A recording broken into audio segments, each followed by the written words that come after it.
පසුගිය කාලයේදී මේ රටේ සෞඛ්‍ය සේවාව මුහුණ දීලා තියෙන බරපතල අභියෝග දෙකක් රජයේ වෛද්‍ය නිලධාරීන්ගේ විධායක සභාව විදියට අපි අඳුනාගෙන තිබ්බා. අපි ඒ සම්බන්ධයෙන් දැනුවත් කරා. ඒ සම්බන්ධයෙන් අදාළ බලධාරීන් සමග සාකච්ඡා කළා පමණක් නෙවෙයි ඊට අවශ්‍ය කරන විසඳුම් යෝජනා මාලාවන් පවා අපි ලබා දුන්නා. එෙහිදී එක් කාරණයක් තමයි මේ රටේ සෞඛ්‍ය සේවකයන්ට තමන්ගේ සේවාවට වාර්තා කිරීමට අවශ්‍ය කරන ඉන්ධන ලබා ගැනීමට නොහැකි වීම නිසා වගේම ඒ වෙනකොට රට තුළ තියෙන දැඩි ඉන්ධන අර්බුදයත් එක්ක දැඩි ඉන්ධන හිඟයත් එක්ක මේ රටේ සෞඛ්‍ය සේවාව බිඳ වැටීමේ දැඩි අවදානමක් මතුවලා තිබුණා. මේ වෙන විට රට තුළ ක්‍රියාත්මක වෙන මේ ඉන්ධන ලබා දීමේ ක්‍රමවේදයත් එක්ක යම් මට්ටමකට මේ තත්ත්වය කළමනාකරණය කරගත්තත් සෞඛ්‍ය සේවාවට තාමත් ඒ බලපෑමෙන් මිදෙන්න බැරි වෙලා තියෙනවා. ඒ අතරතුරේදී අපි නිරීක්ෂණය කරපු අනිත් ගැටලුව තමයි මේ රටේ ඖෂධ හිඟය. ඖෂධ හිඟය විතරක් නෙමෙයි මෑත කාලිනව මේ රටේ ඖෂධවල මිල ඉතා විශාල වශයෙන් අසාමාන්‍ය ලෙස ඉහළ යාමක් අපි දකිනවා.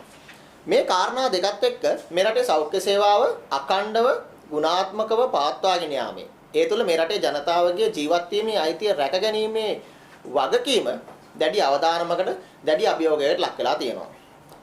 විශේෂයෙන් මේ ඖෂධ හිඟය කියන කාරණය සම්බන්ධයෙන් අපි මේ රටේ බලධාරීන් මේ රටේ පාලකයන් දැනුවත් කරන්නේ අද ඉඳන් නෙමෙයි. දැන් සැලකිය යුතු කාලයක සිට මේ රටේ මේ පවතින ඖෂධ හිඟය සම්බන්ධයෙන් අපි ළඟ තියෙන තොරතුරු ඒ වගේම ඒ සඳහා අවශ්‍ය කරන විසඳුම් යෝජනා මාලාවන් අපි ඉදිරිපත් කරමින් සිටිනවා. රජයේ වෛද්‍ය නිලධාරීන්ගේ සංගමයේ විදිහට රට පුරා විසිරී තිබෙන අපේ ශාඛා සංගම් මරහා අපිට දිනපතාම අපිට නිරන්තරයෙන්ම මේ ඖෂධ හිඟය සම්බන්ධයෙන් රෝහල් පද්ධතිය තුළ තියෙන ඖෂධ සහ උපකරණවල හිඟය සම්බන්ධයෙන් අපිට තොරතුරු වාර්තා වෙනවා. නිර්වින්දන ඖෂධ වෙන්න පුළුවන්, ශල්‍ය උපකරණ වෙන්න පුළුවන්, ඒ වගේම වේදනානාශක ඖෂධ වෙන්න පුළුවන්, ප්‍රතිජීවක ඖෂධ වෙන්න පුළුවන්, වකුගඩු රෝගීන්, පිළිකා රෝගීන් සඳහා ලබා දෙන ඖෂධ වෙන්න පුළුවන්, දියවැඩියාව, අධිරුධිර පීඩනය ආදී වන රෝග සඳහා ලබා දෙන ඖෂධ වෙන්න පුළුවන්. විශේෂයෙන් ජීවිත ආරක්ෂක ඖෂධ, අත්‍යවශ්‍ය ඖෂධ මේ ආදී සියලුම ඖෂධ කාණ්ඩයන්හි ඖෂධවල හිඟයක් අපි මේ වෙනකොට අපේ සෞඛ්‍ය සේවාව තුළ දකිනවා. මේ தত্ত্বය රටේ ප්‍රධානතම රෝහල වන කොළඹ ජාතික රෝහලේ සිට ග්‍රාමීය රෝහල දක්වා සමස්ත සෞඛ්‍ය පද්ධතියටම මේ වෙන විට එකසේ බලපාමින් පවතිනවා. මේ ඖෂධ හිඟය කියන කාරණය පහුගිය කාලය පුරාවටම උච්චාවචනය වෙමින් විවිධ ආකාරයෙන් ඉහළ පහළ යමින් පැවතුන ආකාරය අපි දකිනවා. මේ සම්බන්ධයෙන් සිදු කරන සාකච්ඡාවලදී අපිට ලබා දුන්න පණිවිඩය මේ රටේ බලධාරීන් දුන්න පණිවිඩය තමයි අගෝස්තු මාසයේ වෙනකොට මේ කියන ඖෂධ හිඟය මේ ඖෂධ ගැටලුව විසඳන්න පුළුවන් කියලා. මේ ඖෂධ ගැටලුව සම්පූර්ණයෙන්ම සමනය කරන්න පුළුවන් කියන කාරණය. හැබැයි හාස්‍යජනක කාරණය, හැබැයි කනගාටුවට කාරණය මේ වෙනකොට මේ අගෝස්තු මාසයේ ගෙවෙන්නේ නැවතත් මේ රටේ සෞඛ්‍ය සේවාව මේ ඖෂධ හිඟයෙන් දැඩි ලෙස බැටකෑමකට ලක් වෙලා තියෙනවා. මේ බැටකෑමට ලක් වෙන්නේ මේ රටේ සෞඛ්‍ය සේවාව නෙමෙයි. ඇත්තටම බැලුවොත් මිලියන 22කට වඩා අධික මේ රටේ අහිංසක ජනතාවගේ ජීවිත ඔබේ ආදරණීයන්, ඔබේ පවුලේ සමාජිකයන්, ඔබේ අම්මා තාත්තා, ඔබේ දුවා දරුවා අපි දකිනවා පහුගිය දිනවලදී මාධ්‍ය පවා ඔස්සේ ඔබ දකින්නට තිබුණා. අනුරාධපුර දිස්ත්‍රික්කයේ අනුරාධපුර රෝහලේ දැඩි ඖෂධ හිඟයක් තියෙනවා.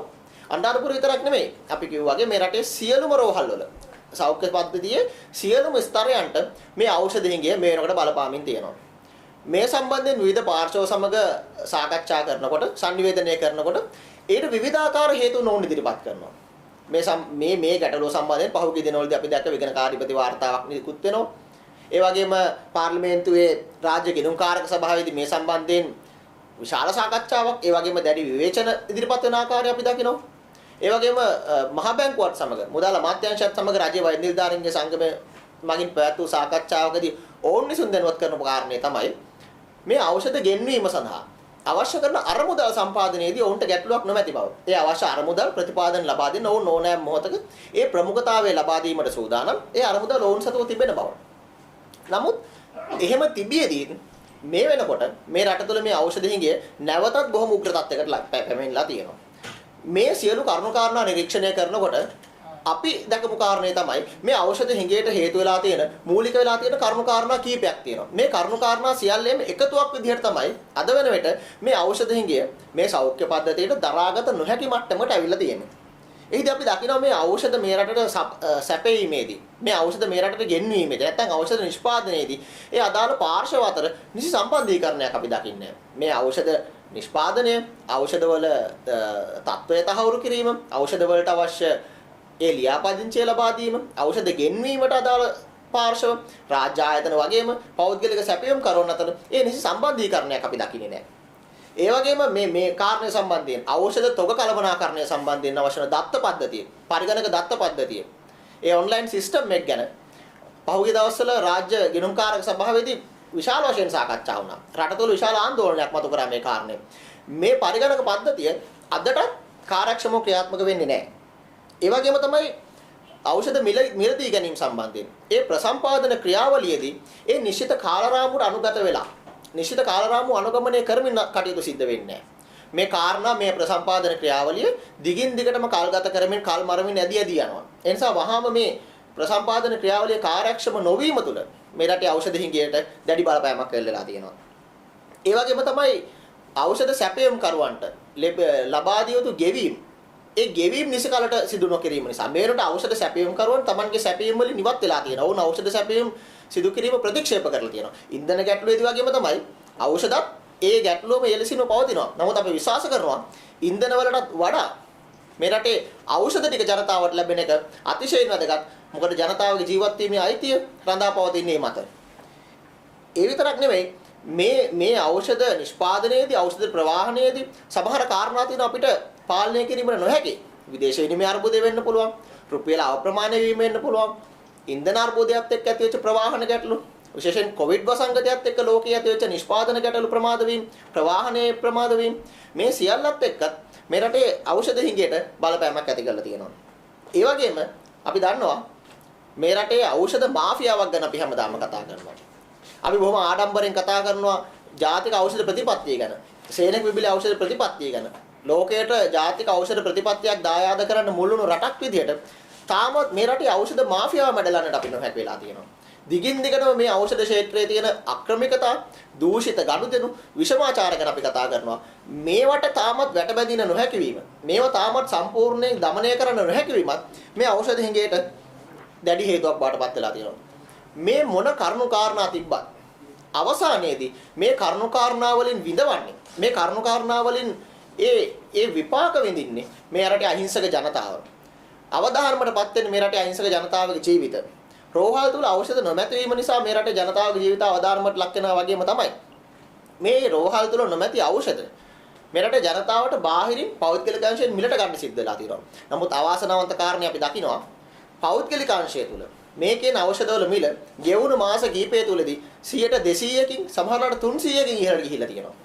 ඒ නිසා මේ වෙනකොට මේ රට තුල තියෙන ආර්ථික අර්බුදයත් එක්ක ඉතා වේගයෙන් ඉහළ යන ජීවන වියදමත් එක්ක මේ තියෙන සියලු ප්‍රශ්නත් එක්ක මේ රටේ ජනතාවට තමන්ට ලැබිය යුතු ඖෂධ ටික නිදහස් සෞඛ්‍ය සේවාව තුළ තමන්ගේ ජීවිතය පවත්වාගෙන යන්න තමන්ගේ ආදරණීයන්ගේ ජීවිත බේර ගන්න අවශ්‍ය කරන ඖෂධ ටික පෞද්ගලික අංශයෙන් මිලට ගන්නවා කියන්නේ ඕන් අපි දකින්නේ මේ මොහොතේදී කබලෙන් ලිපට ඇද වැටීමක් විදිහට. ඒ ඉතා විශාල මිල ඕන්ට දරාගත නොහැකි මට්ටමට ඉහළ ගිහිලා තියෙනවා. ඒ නිසා මේ මොහොතේදී ජාතික ඖෂධ ප්‍රතිපත්තිය තව තවත් ස්ථාවර කිරීමේ, තව තවත් ශක්තිමත් කිරීමේ අවශ්‍යතාවය අපි දකිනවා. ඒ කියන්නේ ගුණාත්මක ඖෂධ අඩු මිලට, අවම මිලට මේ රටේ ජනතාවට ලබා දීමේ වගකීම මේ මොහොතේදී වැඩියෙන්ම දැනෙන මොහොතක් මේ. ඒ සම්බන්ධයෙන් මේ මොහොතේ බලධාරීන් වැඩියෙන්ම සංවේදී යුතු මොහොතක් මේ. කොහොම වුණත් අපි තාම දකින්නේ නැහැ මේ රටේ සෞඛ්‍ය බලධාරීන්, මේ රටේ වගකීම්යුත්තන් මේ ඖෂධ ගැටලුව විසඳන්න අවශ්‍ය කරන ක්‍රියාමාර්ගයේ ක්‍රියාකාරී මැදිහත් වීම ප්‍රශස්ත මට්ටමින් ඉෂ්ට කරන ආකාරය. අපි දෙකින් දිගටම කියන කාරණයක් මේ රට තුළ මේ වෙනකොට ඇති වෙලා තියෙන මේ සියලු අර්බුද වලට හේතු වෙලා තියෙන මූලික කාරණය තමයි නිවැරදි තීන්දුව తీරන නිවැරදි වෙලාවේ ගන්නට නොහැකි වීම. මේ ඖෂධ හිඟේ සම්බන්ධයෙන්වත් අපිට තියෙන ප්‍රධානම කාරණේ ඒක. මේ සම්බන්ධයෙන් තොරතුරු නොතිබුණා නෙවෙයි. රජයේ වෛද්‍ය නිලධාරීන්ගේ සංගමයේ විදියට අපගේ ශාඛා සංගම් හරහා බිම්මට්ටමින් අපි මේ තොරතුරු ලබා ගත්තා වගේම තමයි මේ තොරතුරු අපි සෞඛ්‍ය අමාත්‍යාංශයට ලබා දීලා තියෙනවා. අපි විශ්වාස කරනවා සෞඛ්‍ය අමාත්‍යාංශයටත් මේ තොරතුරු ලැබෙන ඔවුන්ගේම ක්‍රමවේද ඔස්සේ. එහෙම තිබියදී ප්‍රශස්ත ක්‍රියාමාර්ග නොගැනීම නිසා අද වෙනකොට මේ ඖෂධ හිඟේ දැඩි අර්බුදයක් බවට පත් වෙලා තියෙනවා. ඒ නිසා මේ මොහොතේදී මේ රටේ සෞඛ්‍ය අමාත්‍යවරයා ඇතුළු සෞඛ්‍ය අමාත්‍යවරයාගේ නායකත්වයෙන් මේ රටේ සෞඛ්‍ය අමාත්‍යාංශය වහාම මේ ගැටලුවේ ගැඹුර හඳුනාගෙන මේ ගැටලුවේ සැබෑ භයානකකම හඳුනාගෙන මේ ගැටලුවට අවශ්‍ය විසඳුම් යෙදිය යුතු වෙනවා. රටක් පවත්වාගෙන යාමේදී ඒ රට අර්බුදයේදී දෙන විශේෂයෙන්ම ප්‍රමුඛතාවයන් හඳුනා ගැනීම තුළ තමයි ඒ රට ඉදිරියට අරගෙන යන්න පුළුවන්. ඒ නිසා අපි විශ්වාස කරනවා සෞඛ්‍ය සේවාව කියන්නේ මේ රටේ ප්‍රමුඛතාවයක්. තමන්ගේ පුරවැසියන්ගේ ජීවිත කියන්නේ මේ රටේ ප්‍රමුඛතාවයක්. ඒ නිසා මේ ප්‍රමුඛතාවය හඳුනාගත යුතු කාලය ලැබිලා තියෙනවා කියන කාරණේ අපි විශ්වාස කරනවා. හැබැයි වගකිය යුතු වෘත්තීය සමිතියක් විදියට, වෘත්තීය වේදීන්ගේ සංගමයක් විදියට මේ සම්බන්ධයෙන් දැනුවත් කළා. මේ සම්බන්ධයෙන් අදාළ පාර්ශව වලට ඒ වැරදි පෙන්වලා විතරක් නිකන් ඉන්න අපි සූදානම් නැහැ. ඒ නිසා අපේ බිම් මට්ටමේ සියලු ශාඛා සංගම් වලින් මේ සම්බන්ධයෙන් දත්ත තොරතුරු එක්රැස් කරලා මේ ගැටලුවේ සැබෑ ගැඹුර, මේ ගැටලුවේ නිර්වද්‍ය තොරතුරු සියල්ල එකතු කරලා ඒ සම්බන්ධයෙන් විශ්ලේෂණය කරලා ඒ විතරක් නෙමෙයි ඊට අවශ්‍ය කරන විසඳුම් සහ ක්‍රියාකාරී සැලැස්ම අපේ මට්ටමින් කරන්න පුළුවන් මොනවාද කියන කාරණේ ඉදිරිපත් කරන්න, ඒ එලි දක්වන්න මේ වෙනකොට විශේෂ තාක්ෂණික කමිටුවක් අපිපත් කරලා තියෙනවා. මේ සම්බන්ධයෙන් වෙන වාර්තාව අපිට මේ සතියන්තයේදී ලැබීමට නියමිතයි. ඉන් අනතුරුව අපි සූදානම් ඒ නිවැරදි දත්ත ඒ ගැටලුවේ සැබෑ ගැඹුර මේ රටට සහ මේ රටේ බලධාරීන්ට ඉදිරිපත් කරන්න. ඒ විතරක් නෙමෙයි ඔබට ගිහිල්ලා මේ සම්බන්ධයෙන් අවශ්‍ය උත්තර හොයාගන්නත් අවශ්‍ය අපේ දායකත්වය ලබා දෙන්න සූදානම්. ඔබට මතක ඇති පසුගිය කාලයේදී මේ රටට ආධාර කරන්න, මේ රටට උදව් කරන්න කැමති විදේශගත ශ්‍රී ලාංකිකයින්ගෙන් මේ ඖෂධ මේ රටට ගෙන්වා ගැනීම සඳහා අවශ්‍ය කරන ක්‍රියාවලියට පවා රාජ්‍ය වෛද්‍ය නිලධාරීන්ගේ සංගමය මැදිහත් වුණා. එහිදී ඉතා විශාල වශයෙන් සමහරවිට සෞඛ්‍ය අමාත්‍යාංශයට ලැබුණු ප්‍රතිචාර වලටත් වඩා රාජ්‍ය වෛද්‍ය නිලධාරීන්ගේ සංගමයට අපේ ඒ ඇමතුම් මධ්‍යස්ථානයේ ඇමතුම් ලැබුණා. ඔවුන් ඉදිරිපත් වුණා උපකාර කරන්න. ඒ සම්බන්ධයෙන් අවශ්‍ය වැඩපිළිවෙල සකස් කරන්න අපිට මැදිහත් වෙන්න හැකියාව ලැබුණා. එලෙසින්ම මේ මොහොතේදී වචනයෙන් පමණක් නොවි ක්‍රියාවෙනුත් මේ ගැටලුවට මැදිහත් වෙලා ඒ තුල මේ රටේ ජනතාවගේ ජීවත් වීමේ අයිතිය ආරක්ෂා කිරීමේ මේ මෙහෙවරට දිගින් දිගට මුර දෙන රාජ්‍ය වෛද්‍ය නිලධාරීන්ගේ සංගමයේදී අපි සූදානම්. සියලු දෙනාටම අද අපි ඊ타මත්ම ඖෂධ පිළිබඳව තියෙන බරපතල අර්බුදකාරී තත්ත්වය සම්බන්ධයෙන් ඔබ දැනුවත් කරන්න තීරණය කෙරුවා. මේ වෙනකොට ඖෂධ හිඟේ කියන එක රෝහල් වලට විතරක් නෙවෙයි, රෝහල් වලින් පරිබාහිරව පෞද්ගලිකාංශයේ ෆාමසි වලත් ඖෂධ සැල් වලත් මේ වෙනකොට බරපතල තත්ත්වයකට ඇවිල්ලා තියෙනවා.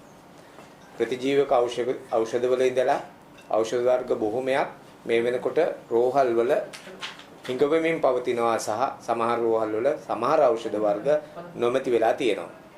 ඖෂධ වර්ග විතරක් නෙවෙයි, රෝහල් පවත්වාගෙන යාමට අවශ්‍ය සමහර වෛද්‍ය උපකරණවල ඒ උපකරණයට අවශ්‍ය රසායන ද්‍රව්‍ය, ඒ වගේම ඒ සඳහා අවශ්‍ය වන අනිකුත් කළමනාකරණ ද්‍රව්‍ය මේ වෙනකොට දැඩි අර්බුදකාරී තත්ත්වයකට පත් වෙලා තියෙනවා.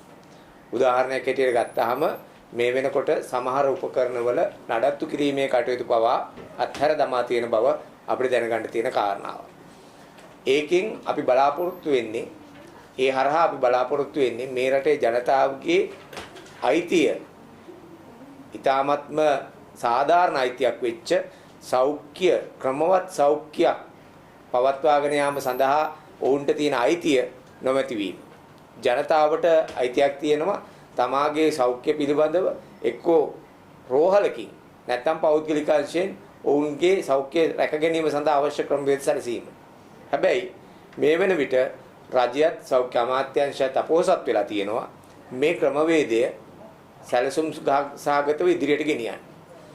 ඒ මගින් අපිට පේන්න තියෙන කාරණාව තමයි සමහර ප්‍රතිපත්ති පවා වෙනස් කරමින් ඖෂධ නිකුත් කිරීම ප්‍රතිකාර කරන ක්‍රම පවා වෙනස් කරමින් මේ ඖෂධ හිඟිය වැළැක්වීමට ඔවුන් උත්සාහ කරන්නේ වෙන වෙන උපක්‍රම.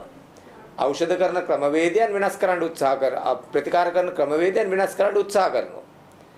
ප්‍රතිකාර කරන ඉස්සර කරපු ක්‍රමවේදයන්ට වඩා ආත්පසින්ම වෙනස් ක්‍රමවේදයන් මේ වෙනකොට උන් හඳුන්වා දෙමින් සිටිනවා මේ ඖෂධ හිඟය වළක්වා ගැනීමට. හැබැයි කල යුත්තේ ඒකද? අපිට පේන්න තියෙන බරපතල කාරණාවක් තමයි මේ වෙන විට අර මීට පෙර සාමාන්‍ය තත්වයකදී පවත්වාගෙන ගිය ක්‍රමවේදයන්ම පවත්වාගෙන යමින් ඖෂධ ගෙනීම, ඖෂධ ලියාපදිංචි කිරීම, ඖෂධ බෙදා හැරීම, ඖෂධ රෝහල් වලට නිකුත් කිරීම මේ සියලුම ක්‍රමවේදයන් එදිනදා කරපු කටයුතු ඒ විදිහට කරගෙන යන්න උත්සාහ කරනවා. ඔවුන් මේ හදිසි අවස්ථාවකදී මේ ක්‍රමයන් වෙනස් විය යුතුයි. හදිසි අවස්ථාවකදී මේ ඖෂධ හිඟයකදී ඖෂධ හිඟයකට බලපාන විදිහට ඒ ක්‍රමවේදයන් කඩිනමින් කරන්න ඕන. ඒ කඩිනමින් කරනවා වෙනුවට ඔවුන් කල්මරමින් අමතිවරයා කියනවා මුදල් ප්‍රශ්නයක් නැහැ කියලා. ඒ සඳහා අවශ්‍ය ප්‍රතිපාදන ලැබිලා තියෙනවා. විදේශ ආධාර ලැබිලා තියෙනවා. විදේශ ණය ලැබිලා තියෙනවා මේ ඖෂධ සඳහා.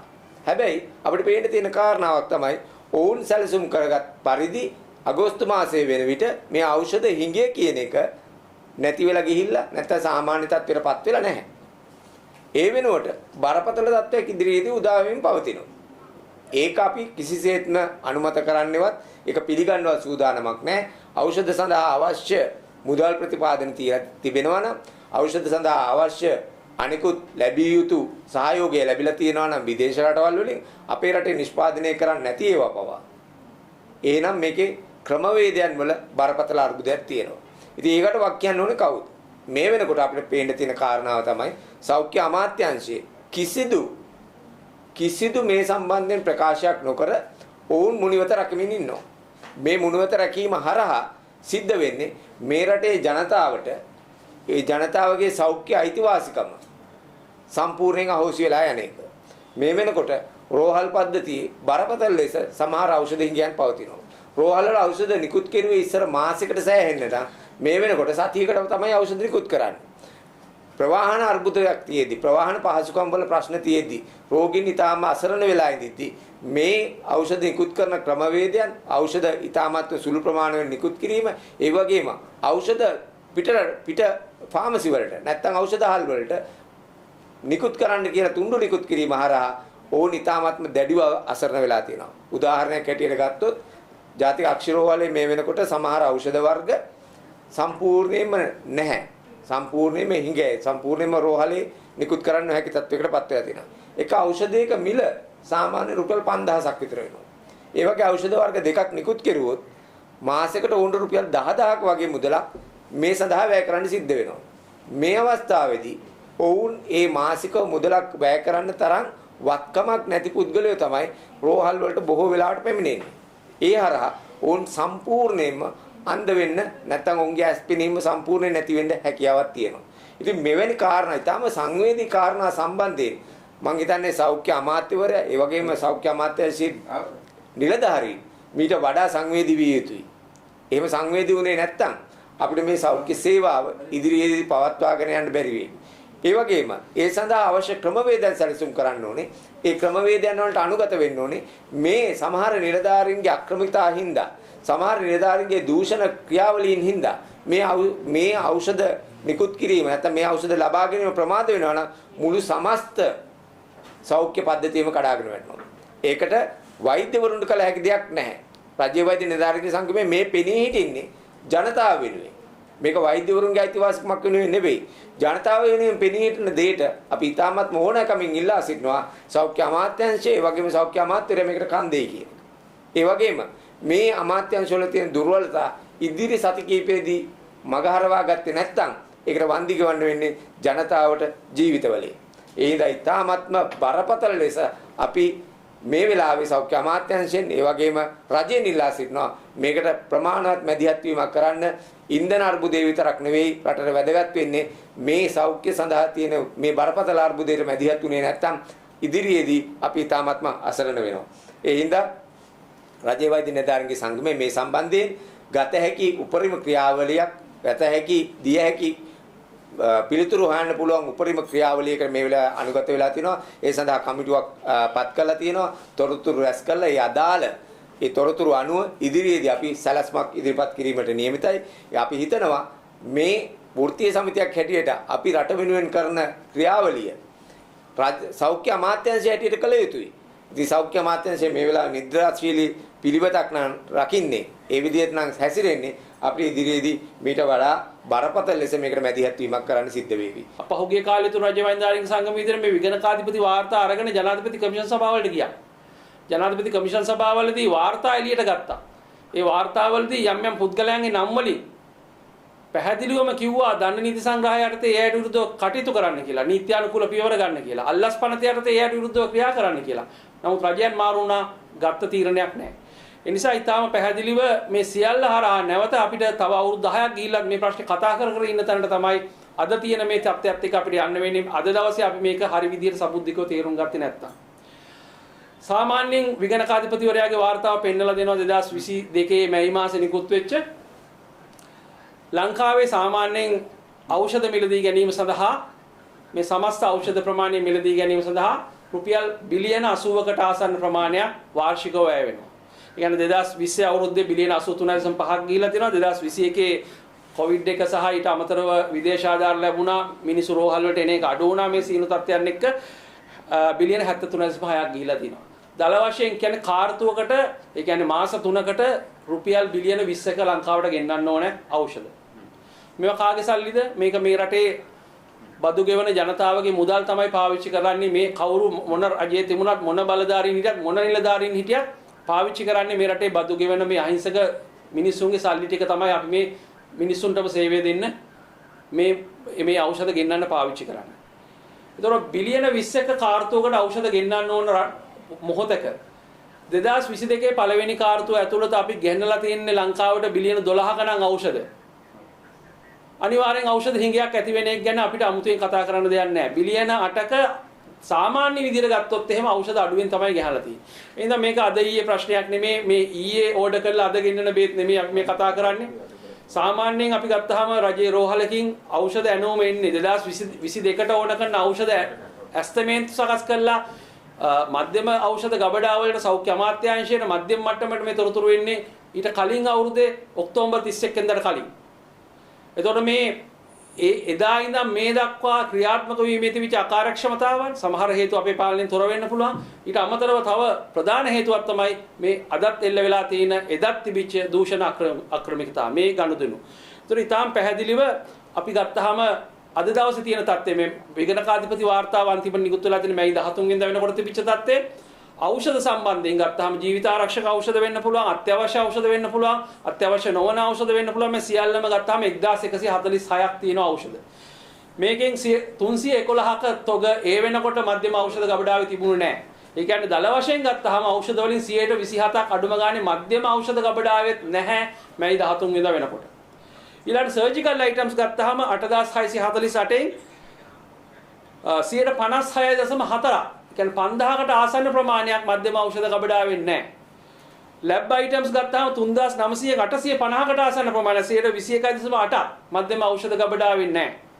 එක්ස්රේ අයිටම්ස් ගත්තාම 44න් 18ක් මධ්‍යම ඖෂධ ගබඩාවෙන් නැහැ. 140ක්.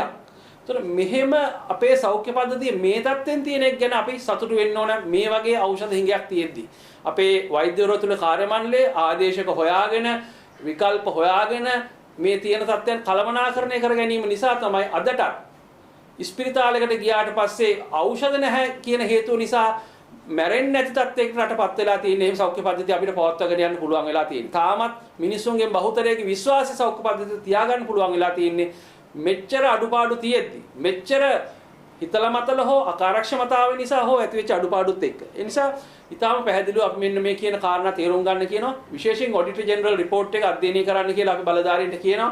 ඒකේ තියෙන අඩුපාඩු නිවැරදි කරන්න දැන්වත් කටයුතු කරන්න සත්භාවය කියන එකේ අංශු මාත්‍රයක් හරි තියෙනවනම්. එහෙම නැත්නම් හම්බු කිරීම විතර නම් අකාර්යක්ෂමතාව විතර නම් Taman දන්නේ. මේවා ගැන අපි කියලා වැඩක් නැහැ.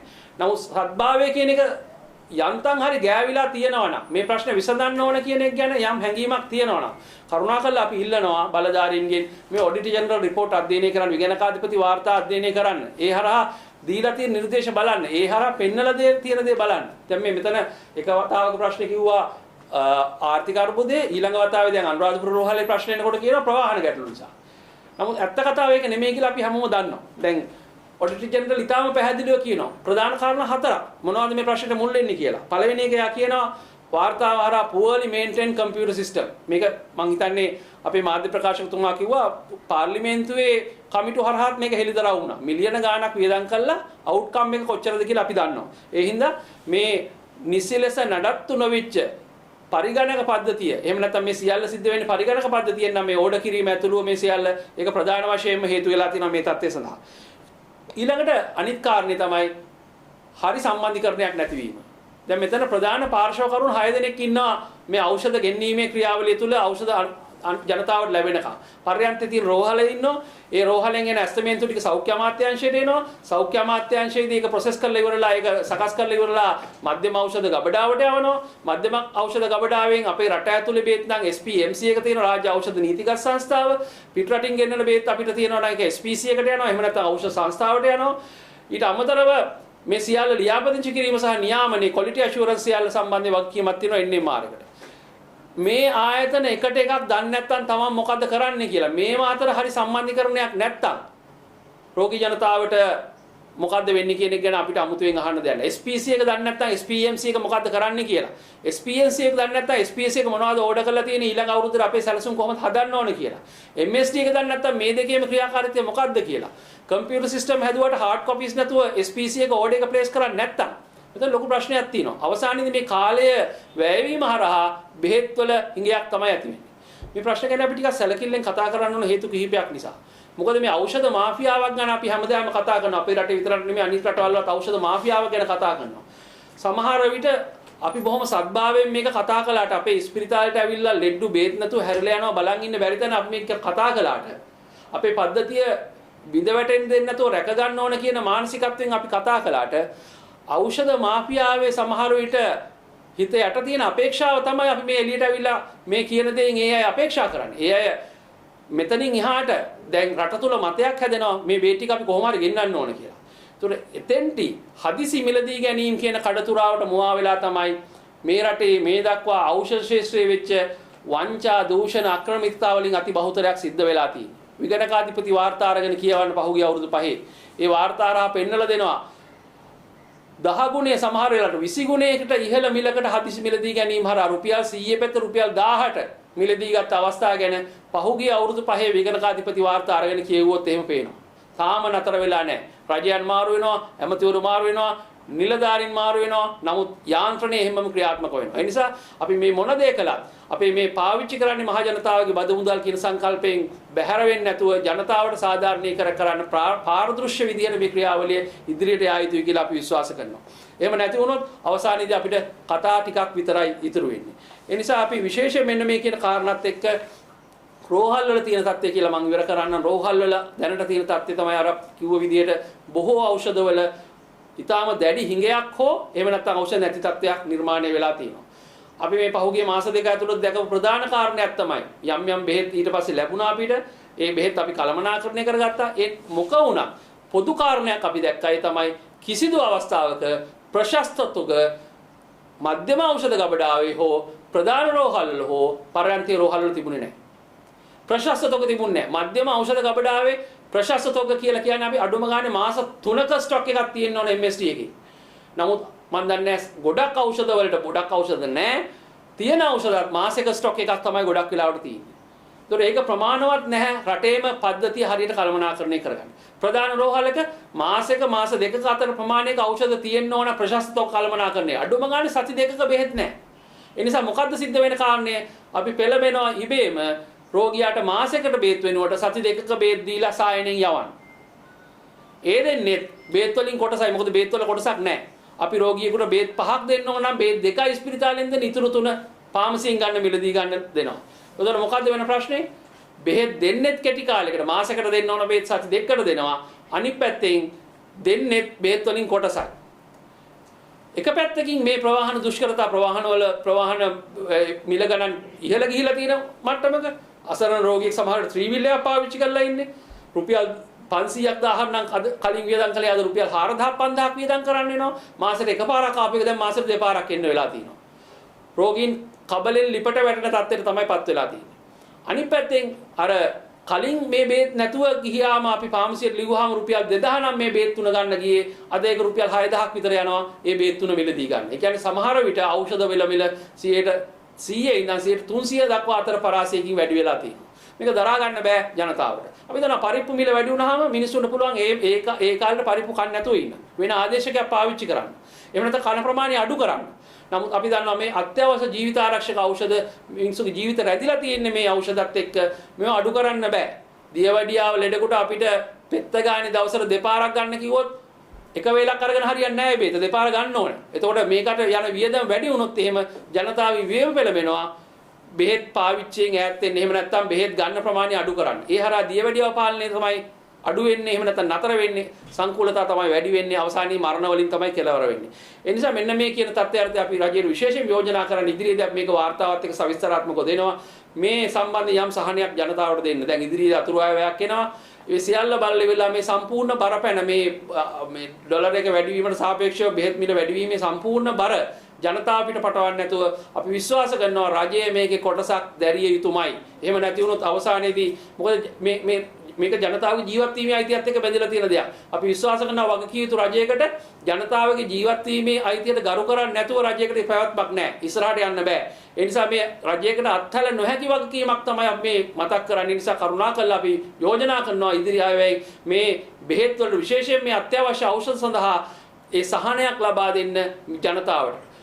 හොඳම දේ තමයි රෝහල් වල බෙහෙත් සහතික කරන එක. නමුත් අපි දන්නවා මේ ක්‍රියාවලිය ඇතුලේ මේක සතියෙන් දෙකෙන් ඉවර වෙන ප්‍රශ්නයක් නෙමෙයි. යම් මාස කිහිපයක් කාලයක් ගත වෙයි මේක ප්‍රශස්ත කරන්න හරි කැපවීමක් මැද්දේ වුණා. ඒ නිසා මේ තියෙන තත්ත්වයටදී අපි මේ සියල්ල සම්බන්ධයෙන් අධ්‍යයනය කරන්න. මොකද අඳුර අතපත ගන්න අපි ලෑස්ති නෑ. බලධාරීන් එහෙම කැමති ඇති සමහර වෙලාවට විවිධ හේතුයින්ද.